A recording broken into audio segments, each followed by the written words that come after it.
O que é a nossa mente? Ou o que é a nossa consciência? Como, a partir das sinapses, das inúmeras sinapses do cérebro, surge a nossa experiência subjetiva, a nossa experiência fenomenológica do mundo? Isso são questões que filósofos e psicólogos vêm se perguntando há séculos. O famoso problema mente-corpo, ou, em termos mais atuais, como David Chalmers chama, o hard problem of consciousness.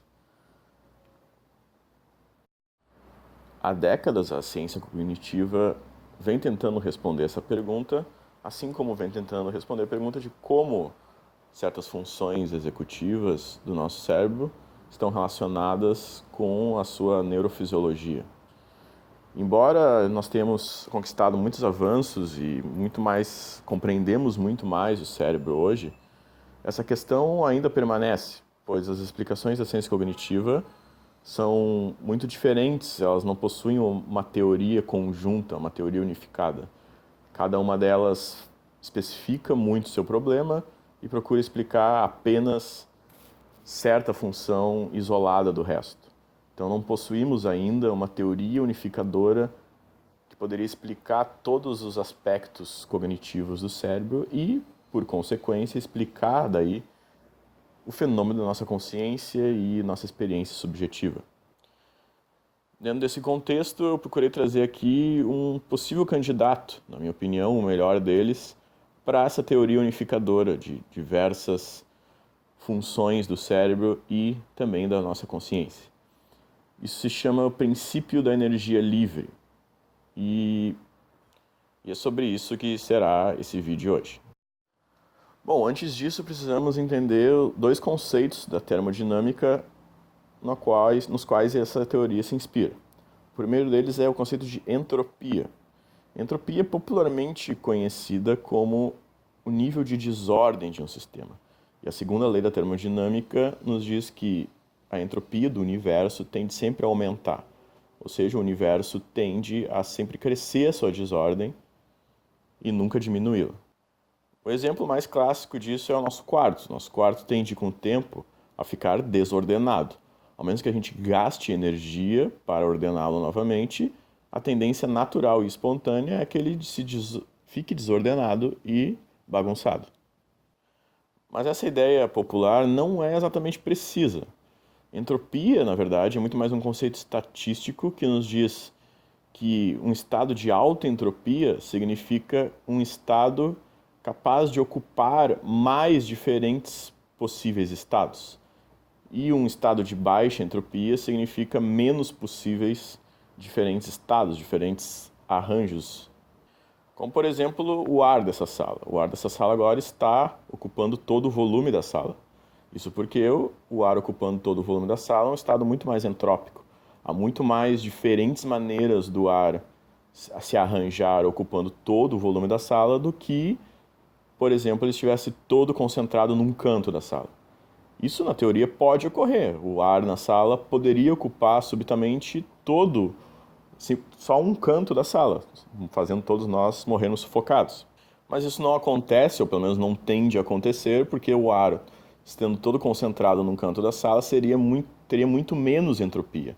Ou seja, o ar concentrado num volume menor, ele teria menos possíveis estados para ocupar do que disperso em toda a sala. Por isso que o ar se dispersa de fato em toda a sala, pois isso é um estado de maior entropia.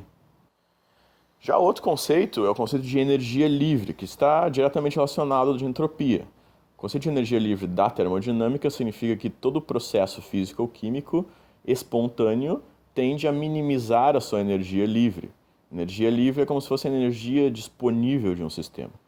Logo, por exemplo, um carro numa montanha tende a descer a montanha e ficar num vale, pois aquele estado de menor altura é o estado onde ele tem menos energia livre.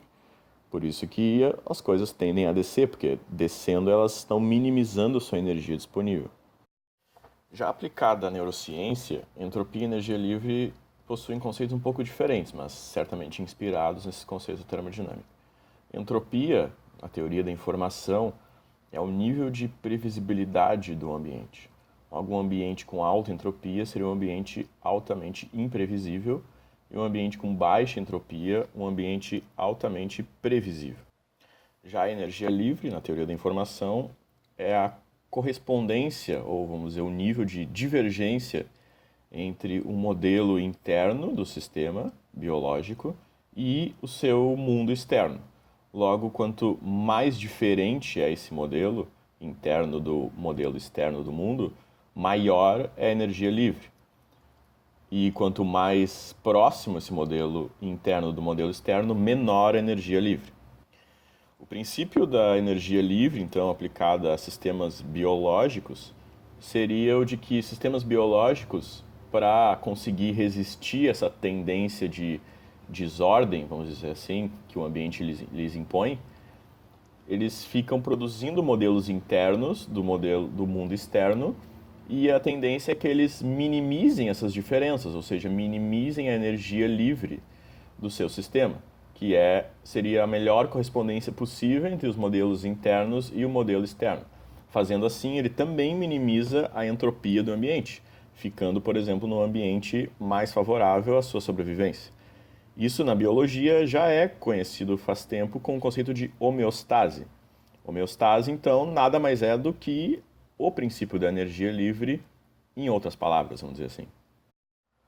A teoria, então, de Carl Friston aplicando o princípio da energia livre é mostrada no quadro. Nesse quadro mostra a modelagem e a sua matemática subjacente de um agente e seu ambiente. O agente, à direita da imagem, possui apenas acesso aos seus próprios estados internos. Esses estados internos, por sua vez, são informados através das sensações.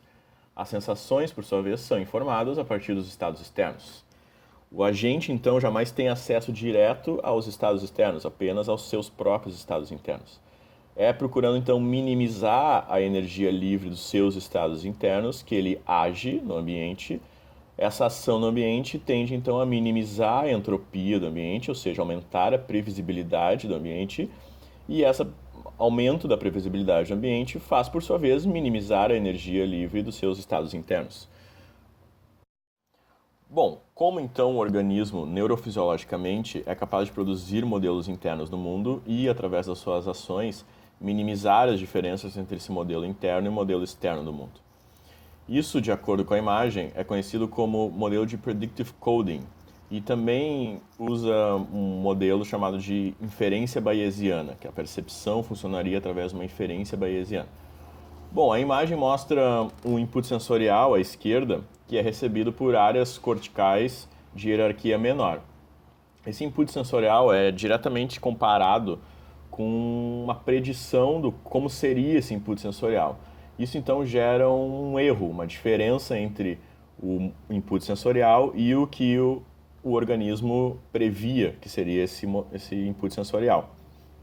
Esse erro, então, essa diferença entre o modelo sensorial, o dado sensorial e o modelo do organismo é passado adiante através de camadas cada vez hierarquicamente maiores no córtex, sendo que no final do córtex, nas partes mais superiores, é feito de novo, o modelo é refinado, o modelo do mundo, então, através desse erro, é refeito, e essa nova predição, então, é enviada para as áreas corticais inferiores, que de novo vai ser contrastada com o input sensorial, e novamente vai ser calculado o erro entre a diferença entre essa predição e o input sensorial. Esse erro vai ser passado adiante para as camadas corticais superiores, e assim por diante. Então é um processo constante do organismo criando modelos do mundo, comparando esse modelo do mundo com o input sensorial, e esse erro, que é a diferença entre o modelo e o input sensorial, é repassado adiante e sempre usado para refinar o modelo.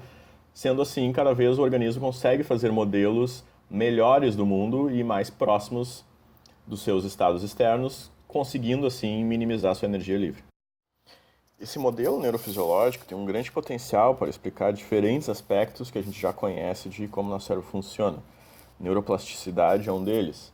O fato dos neurônios fazerem diferentes conexões e procurarem fazer diferentes conexões seria explicado por essa constante tentativa do organismo de melhorar os seus próprios modelos internos do mundo de uma maneira que tenta predizer como os dados sensoriais serão obtidos. Isso também explica conceitos de aprendizagem, como o conceito de Hebb, que neurônios que disparam juntos formam conexões juntos. Essa força cada vez maior entre sinapses de neurônios que disparam juntos seria esse movimento do organismo de conseguir cada vez mais fazer os modelos que são exatamente de acordo com os modelos externos, fazendo assim, minimizando a sua entropia, e isso é energia livre. O princípio da energia livre, então, é um grande candidato a explicar diferentes aspectos do nosso cérebro, desde a sua neurofisiologia e como a percepção acontece, os processos de aprendizado, bem como a ação do organismo no ambiente e o porquê que o organismo age no ambiente, sempre procurando um ambiente onde é menos imprevisível e mais previsível. Fazendo assim, ele consegue estar num estado de minimização de energia livre, que seria essa correspondência entre seus modelos internos e modelos do mundo externo. O princípio da energia livre, então, é um grande unificador de diversos aspectos da cognição e da consciência. Como mostra a figura, o autor Carl Friston relaciona esse princípio a diversas outras teorias, inclusive teorias muito recentes e modernas, como o Predictive Coding e a hipótese do cérebro bayesiano. Portanto, é a minha opinião que essa teoria, esse princípio, aliás, ele é muito útil e possui um poder explanatório muito maior do que qualquer outro princípio ou teoria que pretende unificar diversos aspectos do cérebro que, pelo menos, eu conheço e já foram propostas. Por isso, a minha ideia de trazer esse trabalho aqui foi um trabalho do autor Carl Friston. Ele é um físico e psiquiatra da Universidade College de London. E espero que tenha ficado claro os conceitos que eu trouxe. Me desculpe, apesar do vídeo ter ficado já um pouco longo, eu não consegui me aprofundar muito em nenhum conceito. São conceitos muito diferentes do que a gente está acostumado a ver na psicologia. E se eu fosse realmente entrar mais a fundo neles, o vídeo ficaria muito, muito longo. Mas creio que eu consegui trazer o básico. A referência fica aí no final do vídeo para quem quiser consultar. É um ótimo artigo publicado na Nature, uma revista de alto fator de impacto. É o maior fator de impacto, provavelmente, de todas as revistas. E, enfim, eu achei muito interessante. Inclusive, é um tema de pesquisa que eu pretendo seguir, se não no mestrado, depois no doutorado. E obrigado a todos por assistir. Me desculpe novamente o vídeo ter ficado longo. E eu vou encerrar esse vídeo mostrando alguns instantes dessa obra de arte que foi feita por um artista chamado Greg Dunn, que é um neurocientista também. E para mim é uma obra de arte, talvez a maior obra de arte que eu já vi, a que mais, pelo menos,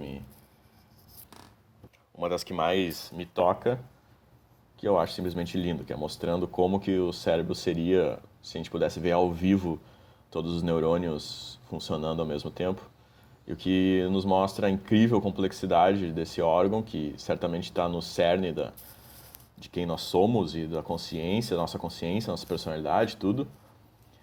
E nos mostra também, eu acho que a gente tem que ser muito humilde ainda em reconhecer que a gente sabe muito pouco mesmo do cérebro e de como ele funciona, apesar de a gente já ter uma boa ideia, como conseguir juntar todas as explicações diferentes num modelo único, ainda é um grande desafio que, na minha opinião, nós estamos recém começando a tentar responder. Muito obrigado.